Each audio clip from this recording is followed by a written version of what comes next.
Avanzaba por el corredor sin antorcha. Esa fue la primera señal de que algo estaba muy mal. Mahidevran Sultán, la primera consorte del hombre más poderoso sobre la faz de la tierra, la madre del príncipe heredero, la mujer que durante 20 años había caminado por los pasillos del palacio como si el mármol mismo le perteneciera, esa mujer no se escabullía entre sombras. No trotaba con la cabeza agachada, apretando algo contra el pecho como si le quemara entre los brazos. Pero esta noche, corría. En sus manos llevaba un bulto envuelto en tela oscura. Pesado. Torpe. Dentro de él, algo se movía con cada paso que ella daba, un susurro rasposo, seco, como el crujir de hojas viejas que intentan no ser escuchadas. Ella lo apretó más fuerte contra su pecho. Siguió avanzando. El año era 1533. El palacio respiraba a su alrededor. Detrás de puertas cerradas, mujeres dormían o fingían hacerlo. Las velas parpadeaban. En algún corredor de los pisos inferiores, un guardia eunuco hacía su ronda, las sandalias apenas rozando la piedra fría. Le quedaba quizás una hora. ¿Qué llevaba en ese bulto? ¿Qué cosa podía ser tan peligrosa que una mujer de su rango, de su poder, de su certeza de hierro, arriesgaría todo en la oscuridad de la medianoche para hacerla desaparecer? ¿Y por qué fracasó? Lo que Mahidevran llevaba esa noche habría cambiado la historia del Imperio Otomano para siempre.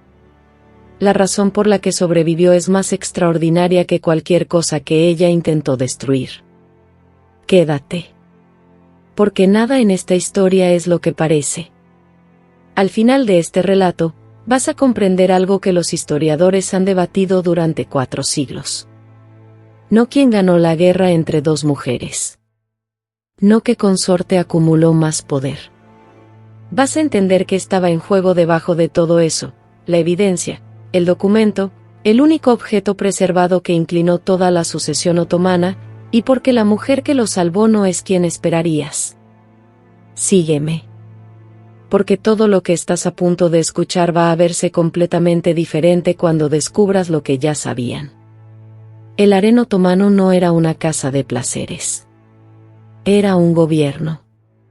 Cada mujer dentro de sus muros era un instrumento político, entrenada, evaluada, reposicionada. Las alianzas se construían ahí. Los imperios caían ahí. Y la moneda más valiosa dentro de sus paredes no era la belleza. Era la permanencia. Mahidevran la tuvo durante 20 años. Era la primera consorte. Su hijo, el César de Mustafa, tenía 17 años en 1533.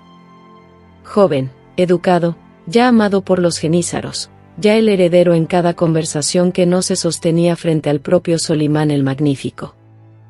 Durante 2 décadas, la posición de Mahidevran había parecido inexpugnable. Había levantado murallas alrededor de ella. Murallas legales. Murallas emocionales. Había cultivado a los grandes visires, adulado a los administradores del palacio, administrado las redes de mujeres y eunucos que constituían el verdadero servicio de inteligencia del Estado otomano. Y entonces llegó Hürrem.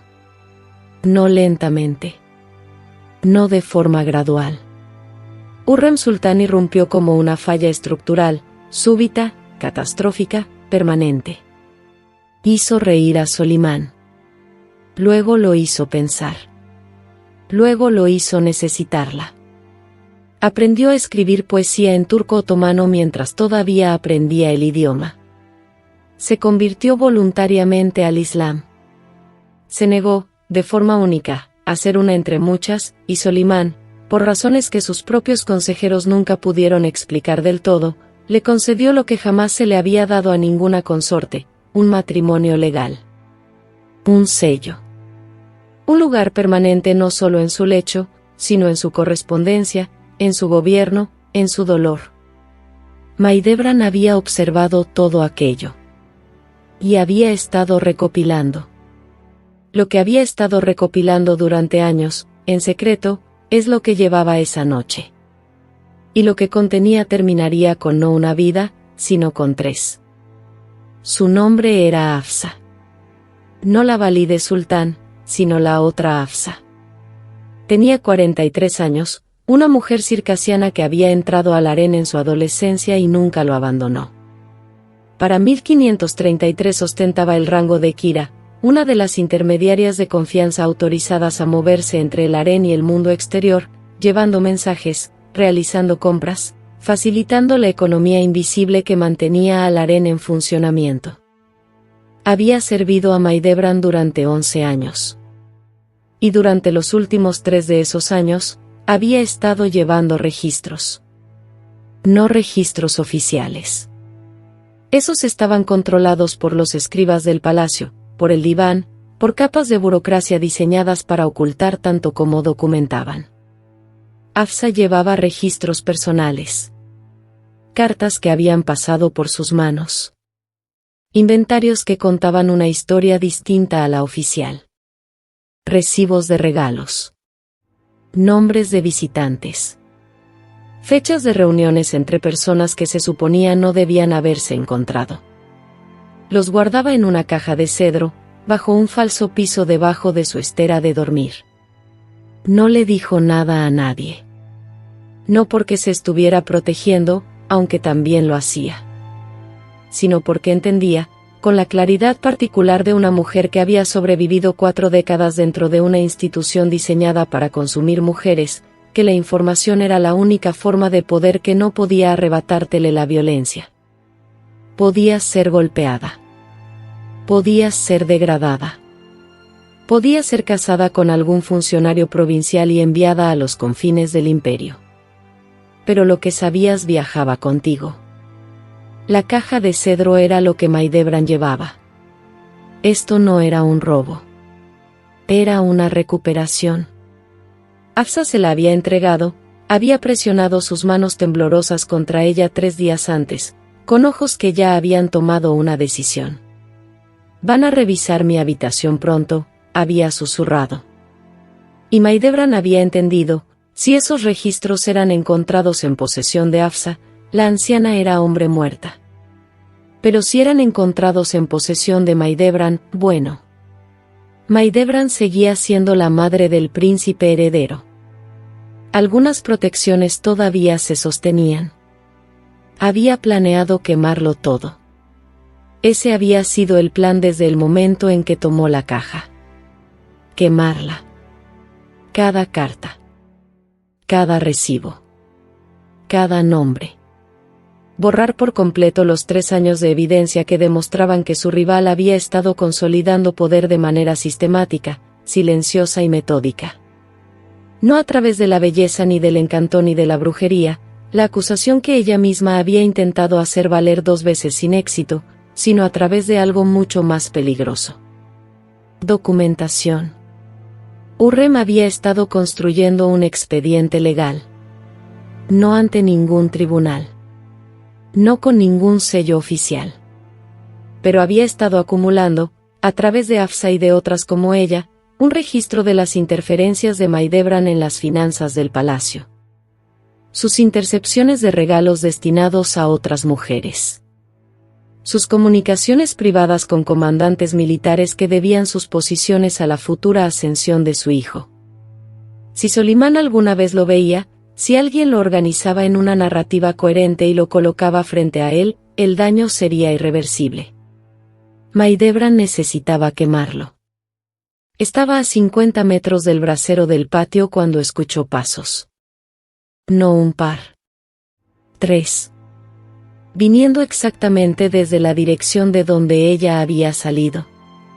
Y uno de ellos caminaba con la suavidad particular de alguien que ya sabía exactamente a dónde iba.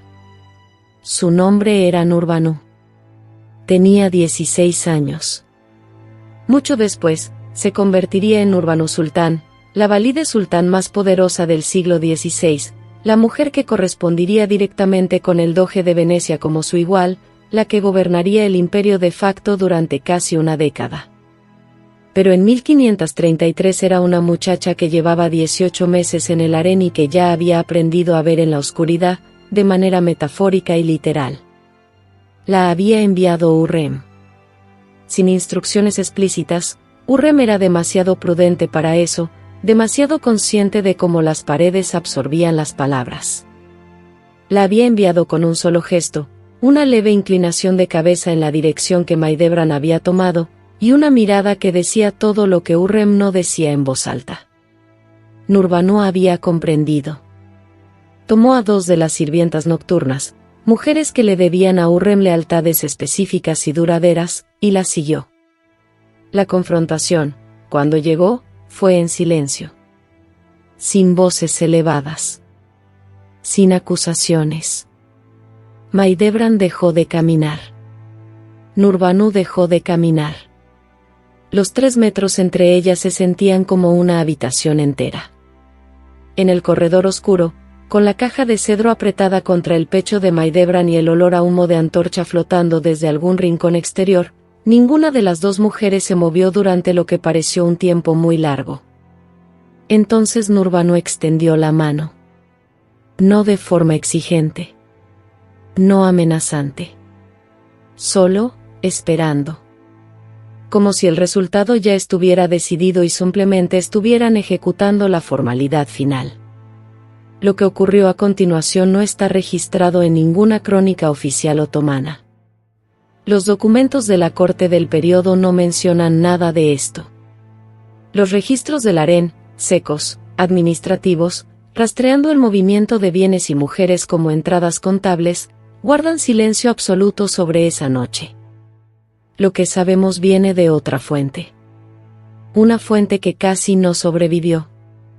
Lo sabemos por lo que Hafsa hizo a continuación.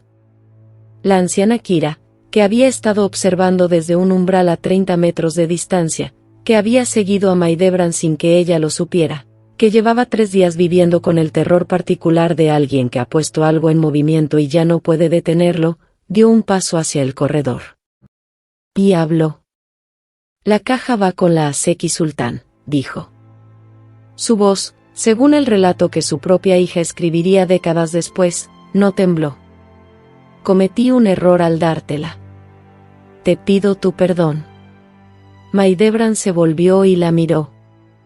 La traición en su rostro, incluso en la oscuridad, incluso sin testigos cuyo testimonio la historia preservaría, debió haber sido absoluta. 11 años de servicio. 11 años de lealtad. Y ahora esto. Hafsa no apartó la vista. Mi hija está en el harén bajo, dijo en voz baja. Tiene 12 años. No ha hecho nada. Te pido que lo recuerdes, pase lo que pase. Maidebran permaneció en el corredor un largo momento más. Luego colocó la caja de cedro sobre el suelo. Se volvió. Caminó de regreso por donde había venido. No corrió. Maidebran Sultán nunca corría. Pero tampoco miró atrás. Nurbanu recogió la caja. La apretó contra su propio pecho. Asintió una sola vez a Hafsa. Y desapareció en la dirección contraria. La caja llegó a manos de Hurrem al amanecer. Lo que encontró dentro de ella, lo que decidió hacer con ello, es donde esta historia se convierte en algo completamente distinto. Porque Hurrem Sultán no destruyó la evidencia. No la usó como arma. Hizo algo que nadie en el palacio esperaba. Algo que quizás salvó al imperio, y que sin duda salvó vidas, pero que le costó lo único por lo que había estado luchando desde el principio. La caja de cedro contenía 37 elementos. Lo sabemos porque 12 de ellos todavía existen. Se conservan en 3 archivos distintos, fragmentos en la colección del Palacio Topkapi, 3 cartas en un archivo diplomático veneciano, y lo que los académicos consideran la pieza más significativa, un libro de cuentas parcial, escrito con letra de mujer, actualmente catalogado en Estambul bajo una referencia tan árida que podría pasar invisible durante siglos más. Los historiadores han examinado estos documentos durante generaciones. La discusión siempre ha sido la misma, ¿qué probaban? ¿Quién era el objetivo? ¿Era un expediente contra Maidebran? ¿Contra su hijo? ¿Contra los comandantes militares que lo respaldaban? La respuesta, confirmada solo en los últimos 30 años cuando los fragmentos fueron cotejados entre sí, no era ninguna de esas cosas. El expediente era contra Ibrahim Pasha, el gran visir de Solimán, su amigo más íntimo desde la infancia. El hombre que había sido elevado tan alto, al que se le había dado tanto, en quien se confiaba tan absolutamente, que incluso sus enemigos lo llamaban Makbul, el amado. Ibrahim Pasha, que para 1533 había comenzado a comportarse menos como un servidor del sultán y más como un cogobernante. Que firmaba sus propias cartas con títulos que rozaban los del propio sultán. Que, según los documentos de esa caja de cedro, había estado manteniendo correspondencia con potencias europeas de maneras que eran, como mínimo, peligrosamente no autorizadas. Hurrem ya sabía lo de Ibrahim. Lo había observado durante años con la atención concentrada de alguien que comprende que su caída era tanto inevitable como explosiva. La pregunta nunca fue si Ibrahim Pasha sería destruido. La pregunta era quién estaría junto a Solimán cuando eso ocurriera, y quién sostendría la evidencia. Mahidevran tenía esa evidencia. O más bien, Hafsa la había recopilado, por razones que el libro de cuentas deja parcialmente en claro. Ibrahim había estado usando la red de Kiras para llevar a cabo algunas de sus comunicaciones no autorizadas. Hafsa, que comprendía el valor de lo que veía pasar por sus manos, había copiado lo que transcurría por su intermediación. No para proteger a Mahidevran. No para servir a Hurrem. Para sobrevivir. Para tener algo tan valioso que nadie tuviera razón para hacerle daño a ella ni a su hija mientras lo conservara. Casi funcionó. Ahora Hurrem tenía todo. Y aquí es donde la historia se fractura respecto a todo lo que esperarías. Porque Hurrem Sultán, la mujer que la historia pintó como implacable, calculadora, la araña en el centro de una telaraña de manipulación, no llevó esa evidencia ante Solimán. Se sentó con ella durante 4 meses. 4 meses en los que Ibrahim Pasha continuó conduciéndose con la arrogancia de un hombre que se cree intocable. 4 meses en los que Mahidevran observó a Hurrem y esperó que cayera el golpe, y no cayó. 4 meses en los que Hafsa y su hija vivieron en un terror suspendido, sin saber qué se había hecho con lo que habían entregado. Luego, en la primavera de 1534, Hurrem envió una carta. No a Solimán. Al propio Ibrahim Pasha. El contenido de esa carta no se conserva. Pero su efecto sí.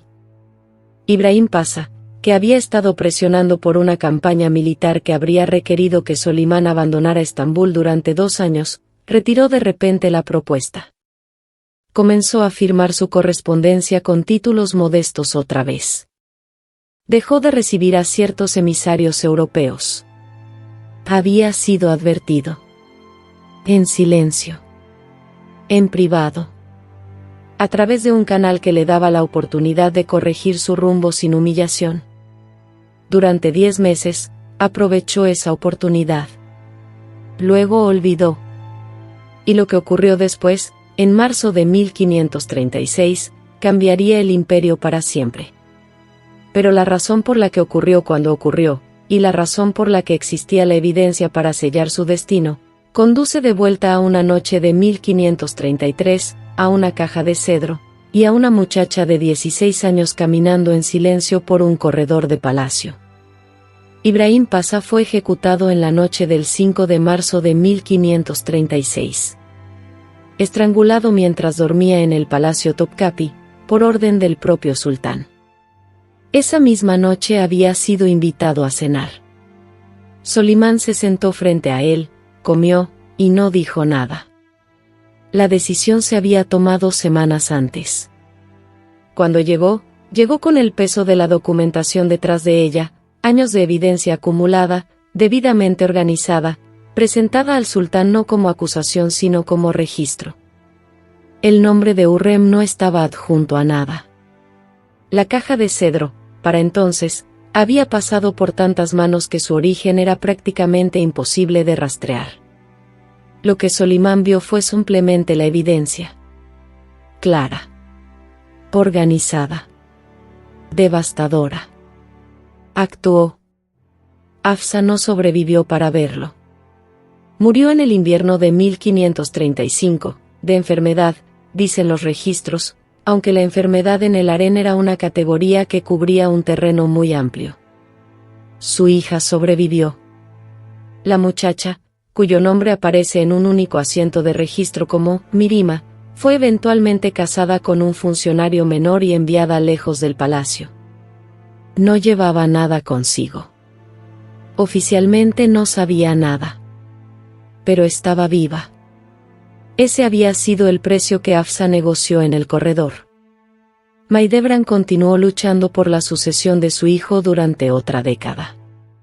Fue una batalla que perdería de manera catastrófica y definitiva en 1553, cuando el Cesa de Mustafa fue ejecutado por orden de su propio padre en un campamento militar cerca de Konya, derribado por una campaña de susurros y evidencias y presión estratégica que llevaba las huellas del entorno de Hurrem sin que jamás produjera un solo documento con su nombre. Algunos historiadores han argumentado que la caja de cedro fue el punto de origen de esa destrucción final también. Que lo que Hurrem aprendió de los registros de Hafsa, la metodología de la acumulación paciente, el poder de la evidencia organizada sobre la acusación dramática, es lo que aplicó una y otra vez hasta que el resultado por el que había trabajado durante 20 años fue finalmente alcanzado. Existe un tipo particular de implacabilidad que, vista desde afuera, casi parece contención. Mahidevran vivió hasta 1580, casi 50 años después de aquella noche en el corredor. Sobrevivió a Solimán. Sobrevivió a Hurrem. Sobrevivió a casi todos. Murió en la pobreza en Bursa, junto a la tumba de su hijo, habiendo pasado décadas en una especie de exilio que nunca fue declarado oficialmente pero que fue minuciosamente aplicado. Su asignación había sido recortada. Su casa reducida. Su acceso a Estambul cerrado. No la mataron. La hicieron irrelevante. Y en el mundo en el que ella había vivido, eso era peor. Necesitamos hablar de Nurbanu un momento. Porque Nurbanu Sultán, que tenía 16 años la noche que interceptó a Mahidevran en el corredor, creció para convertirse en el prototipo de todo lo que Hurrem había construido. Se convirtió en la valide sultán de Selim II. Correspondió con Catalina de Médici como su igual. Gestionó la política exterior otomana durante un periodo de inestabilidad peligrosa con una combinación de inteligencia, paciencia y dureza estratégica que sus contemporáneos documentaron con asombro. Lo había aprendido todo en un corredor. No de una lección. No de una mentora sentada a explicarle la mecánica del poder en el palacio. Lo había aprendido observando a una mujer elegir, en un instante silencioso, entre pelear o rendirse, y cargando esa caja de cedro de regreso a través de la oscuridad hacia alguien que sabría qué hacer con ella. La educación de las mujeres poderosas en el palacio otomano nunca fue formal. Se transmitía en momentos como ese. En el peso de lo que te pedían cargar. En el silencio de lo que no te pedían explicar. A través de su hijo Murad III, Nurbanu moldeó la sucesión. A través de la sucesión, moldeó el siglo. Los académicos que estudian el periodo a veces llaman a las décadas entre 1570 y 1590 la era Nurbanu, un periodo en el que la valide sultán efectivamente confirmó las decisiones del imperio mientras el propio sultán mostraba grados variables de interés en gobernar. Ninguno de esos historiadores estuvo en ese corredor en 1533. Ninguno sabe con certeza qué había en la caja. Los fragmentos que tenemos sugieren el panorama reconstruido aquí. Pero el panorama sigue siendo parcial. Incompleto. Los documentos que fueron quemados, los 25 elementos de la caja de cedro que no sobrevivieron, se han ido para siempre. Lo que contenían, no lo sabemos. Lo que sabemos es que Hurrem Sultán eligió no quemar el resto. Esa elección, silenciosa, deliberada, tomada sola en la penumbra del amanecer en una habitación que ya no podemos ubicar en un palacio que ha sido reconstruido muchas veces desde entonces, es la cosa que hizo posible todo lo demás. No el poder que usó. El poder que eligió no usar, y que guardó. Aparece 4 veces en esta historia. Primero bajo el piso de Hafsa, oculta, silenciosa, acumulando. Luego en las manos de Maidebran en el corredor, moviéndose hacia el fuego. Luego con Nurbanu caminando de regreso por la oscuridad, moviéndose hacia el amanecer. Y finalmente en los archivos, dispersa, fragmentaria, por fin leída. La caja de cedro no es una metáfora. Fue un objeto real. Pero funciona en esta historia de la manera en que los objetos simbólicos siempre funcionan en la historia cuando los miramos con suficiente atención, como un recipiente no solo de documentos, sino de decisiones. Cada par de manos por las que pasó tomó una decisión. La de Hafsa, al llenarlo. La de Maidebran, al tomarlo. La de Hurrem, al conservarlo. La historia está hecha de esas decisiones. Las pequeñas. Las de medianoche. Las tomadas con manos temblorosas en corredores oscuros sin que nadie lo vea. El archivo que sobrevivió es lo que queda de todas esas decisiones. Todavía huele a cedro. Los archiveros que manejaron los fragmentos en los años 90 lo notaron. 450 años, y el aroma permanecía. Existe una versión de esta historia en la que Maidebran es la villana. Intentó destruir evidencia. Corrió por la oscuridad para eliminar lo que la amenazaba. Existe una versión en la que Hurrem es la villana. Acumuló poder a través de una red de informantes, mediante el uso estratégico de las vulnerabilidades ajenas, con una paciencia tan controlada que apenas se parecía a la emoción humana. Ambas versiones son verdad. Y ninguna de las dos es el punto. El punto es Hafsa.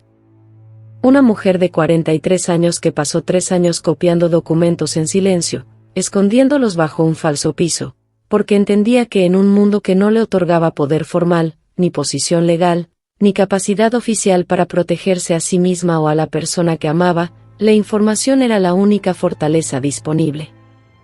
La construyó cuidadosamente. La entregó en el momento preciso. La negoció a cambio de la vida de su hija. Murió el invierno anterior al de Ibrahim Pasha. Nunca supo si funcionó. Esta es la parte de la historia que nunca llega a las crónicas. No las grandes confrontaciones entre mujeres poderosas. No los matrimonios estratégicos ni las batallas de sucesión ni las ejecuciones que remodelan imperios. Sino la mujer de 43 años que decide, sola, en el medio de la noche, que la única forma de proteger a su hija es entregar lo único que tiene. Y luego lo hace. La historia tiende a recordar a las mujeres que ganaron. A veces recuerda a las que perdieron. Casi nunca recuerda a las que estaban en el medio, las que no eran reinas ni concubinas ni grandes estrategas, sino las que hicieron posibles a las reinas, a las concubinas y a las grandes estrategas. Las que cargaron las cajas. Las que abrieron las puertas. Las que hicieron los cálculos que nadie registró porque ocurrieron demasiado en silencio y demasiado cerca del suelo para que los escribas los notaran. La hija de Hafsa sobrevivió. Esa es toda la historia. Eso es lo que costó. Y lo que compró. ¿Qué significa que la decisión más importante de toda esta cadena de eventos la tomó una mujer cuyo nombre solo aparece en un único asiento de registro del harén, y solo porque su hija estaba catalogada como propiedad del palacio? ¿Qué significa eso para todas las demás mujeres cuyos nombres no llegaron ni a ese registro? ¿Cuántas cajas fueron quemadas antes de que alguien pensara en preservarlas? Los historiadores han pasado siglos debatiendo sobre Hurrem Sultán. ¿Era una manipuladora? ¿Una superviviente? ¿Una genio? ¿Un monstruo? El debate continúa, lo que significa que probablemente sea el debate equivocado. La pregunta correcta, la que esta historia no deja de rodear, es esta. En un mundo que no te da poder oficial, ni posición legal, ni capacidad formal de moldear lo que te sucede a ti o a las personas que amas, ¿qué haces con el poder que sí puedes alcanzar? ¿Qué construyes con lo que tienes disponible? ¿Y qué les cuesta a las personas que lo construyeron para ti, a quienes nunca te pedirán nombrar? La caja de cedro sobrevivió 4 siglos porque alguien eligió no quemarla.